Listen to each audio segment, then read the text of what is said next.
The Eagles got a good win last night. I know, wins really aren't important in preseason, but that was a solid, entertaining game to watch. Preseason games normally aren't like that, but it was very entertaining. Here's what I saw. I saw the Eagles have a good spirit about them, man. They look like a very close team with exceptional camaraderie. That's a tribute to the coaching staff and the roster construction, getting the proper guys who can blend as a team, who are excited for everybody else on their team. And I didn't have Tanner McKee on my card looking as a focus last night, but Tanner McKee looked pretty good. Raves all over social media for Tanner McKee. He usually gets that, by the way, when he plays. And it's really interesting that Jalen Hurts doesn't get the accolades like that. But Tanner McKee gets him to the point where now it's like, oh, we got a commodity. Should we trade him for a second-round pick? Well, we'll cross that bridge when we come to it. But here's the problem. The couple areas that I was focused on last night. One was the defensive end rush, and I didn't see much from the backups. I didn't see much from Aziz Al-Jolari and Josh Uche. And then, of course, the cornerback battle, which did not play out very well at all. Dory Jackson did not look that great. He made a couple plays, but he pretty much backed off guys, and he got burned on some shorter patterns. And then Kelee Ringo, not looking good at all. So they still have a problem at corner opposite Quinyon Mitchell. Jihad Campbell, it was all over the place. A very active guy. He had a little bit of Ricky Council in him. All over the field. He got victimized a couple times. But I'll take that. He's very aggressive. He'll learn to play with a little more control. Tyler Steen surprisingly gets a start without his mates. And he did the first series, obviously, and he had a really good block on that first series. So they trusted Tyler Steen to get out there and play a little bit. That went okay. Jahan Dotson started and looked good. And, of course, the stars as the receivers, Johnny Wilson, Aeneas Smith, who caught a touchdown pass and a nice return. But the breakout star for me, Darius Cooper. And I listened to Andrew DeCecco talk about this guy. This guy is springy. I like him. He's going to make this team. He could be a really good weapon. He's a wide receiver weapon who I think can have the same impact as like a Darren Sproles type of guy. Because he gets loose, he's small, but he's quick, and he's fast, and he looks like he knows how to play football. So all good except for a couple of areas of focus that I had that didn't play out very well.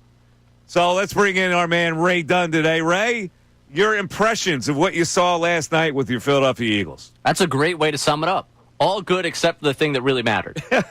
Yeah, well, it's the truth. Everything was great except for the thing that I wanted to see be good. And that's the one concern from today. I did not like the edge rushers either. I thought there was absolutely no push from two guys that have been in the league. This is not young guys figuring out how to get out there on the field. This is two guys fighting for their careers, fighting for the ability to become playmakers on a team that has Super Bowl aspirations. You didn't get much from Uche or Ojulari, which was disappointing. Nope. And then the cornerback battle. I mean, the winner of the night was the guy who didn't take the field. Corey Bennett ends up being the guy sitting there like, wow, first preseason game went great for me, and I didn't even have to step on the field. Yeah. It'll be interesting to hear what Vic Fangio says about that. I cannot wait for tomorrow. Yeah. I think it's tomorrow, 9:40? Yeah, 9:40 tomorrow. Tune in. I can't wait to hear what he has to say, because neither one of them showed, and it was a little bit of a difference between the two of them. Adoree Jackson looked a step slow. Kelee Ringo was playing more off and playing a little bit soft in his coverage, but I also think he overcommitted. Yeah, he looked confused a lot. So out there. They had two different concerns for me. Jackson is more the way he, just a step slow, meaning is he not going to be able to keep up with guys? Has that been a problem for him before?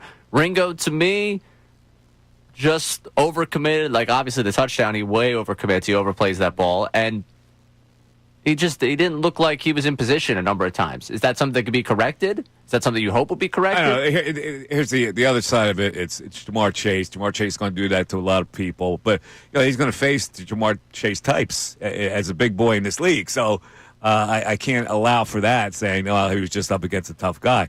He didn't look good. And the other guy didn't look good either. So they're going to have to figure that out, before they start the season. They got to button that position down. And I hope to God that Nolan Smith and Jalix Hunt can play consistent football to get to the pick, because I'm not seeing much in the backup area.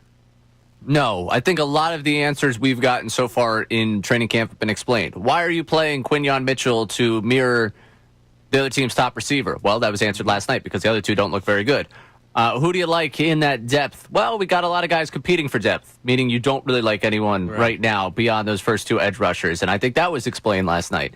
So you got some answers out of last night in terms of who doesn't look good enough. Tanner McKee Mania sweeping the nation. That was a wonderful display for him last night. The offense, I think you like the depth you have at receiver, at running back. Will Shipley had the nice run. A.J. Dillon looked like he had a little burst to him. You mentioned Darius Cooper, who is now the darling. Kid, man. Yeah. I really do. I mean, he stretched out and made a catch over the middle. I go, man, that's good hands.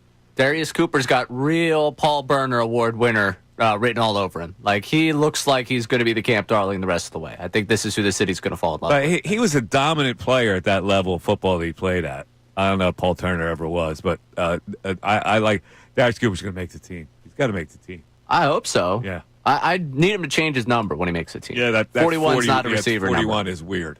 It's almost like he's a running back coming out of the backfield. Right, or like he's a corner that got lost, that he thought the team was on defense, and he walked out on the field. I had the same impression with the numbers. Other impressions, Cindy Brown. Whew, still so wild, man. The kid is wild.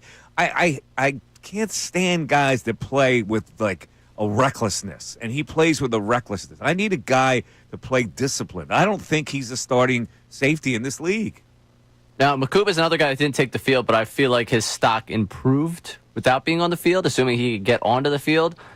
Also, doesn't hurt to say today that, Justin Simmons wants to pick up his phone and answer the phone call from here. I wouldn't be against it. I just don't know if you have enough of that safety room. I really don't. No, I think you're right about that. All right, so McKee Mania, listen, he gets the ball out of his hands quick. He makes decisive decisions. I think he's certainly a capable backup quarterback.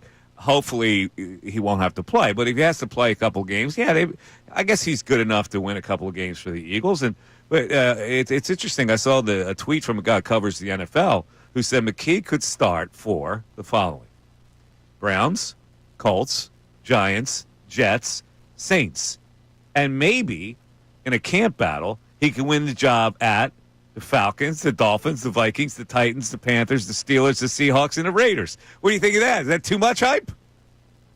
The last night on postgame, we went through the list of teams, and I immediately always tend to go, all right, it's a preseason game, let's hold it back. But this has been something that's building with McKee for a while. I do think, like, the Saints job, absolutely. If Kellen Moore Kellen Moore today probably wants to place a phone call because he's got nothing down there. The Jets job, could he beat out Justin Fields? We've seen Justin Fields. Yeah, I think he could beat out Justin Fields.